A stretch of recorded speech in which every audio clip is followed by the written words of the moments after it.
বৈশ্বিক অস্থিরতা আর মধ্যপ্রাচ্যে চলমান যুদ্ধের প্রভাবে দেশের জ্বালানি বাজারে তৈরি হওয়া অস্থিরতা যেন কিছুতেই কাটছে না।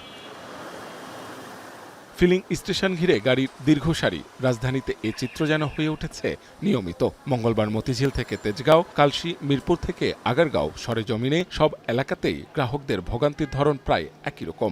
দীর্ঘ অপেক্ষার পর কিছু ফিলিং স্টেশনে গ্রাহকরা প্রয়োজন মতো জ্বালানি সংগ্রহ করতে পারলেও অধিকাংশ স্থানেই দেখা গেছে রেশনিং পদ্ধতি। অনেকে সংকটের কথা মাথায় রেখে রাখছেন আগাম প্রস্তুতি। অনেক 100 টাকার, আর এখন এরা আইসা বলে ফুল করেন।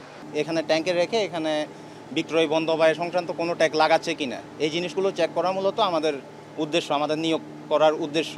দিনের আলো ফুরিয়ে রাত নামলেও কমছে না গাড়ির দীর্ঘ সারি। 12-13 ঘন্টা অপেক্ষার পর জ্বালানি পেয়ে কেউ তুলছেন তৃপ্তির ঢেকুর, আবার হতাশ হয়ে ফিরতে হচ্ছে অনেককে। যে অবস্থা দেখতেছি আমরা মনে হয় স্বর্ণের খনি নিতেছি। তেল পাইছি কিন্তু ভাই বেশি ভালো লাগতো যদি অকটেন পেতাম, অকটেনটা পাচ্ছি না।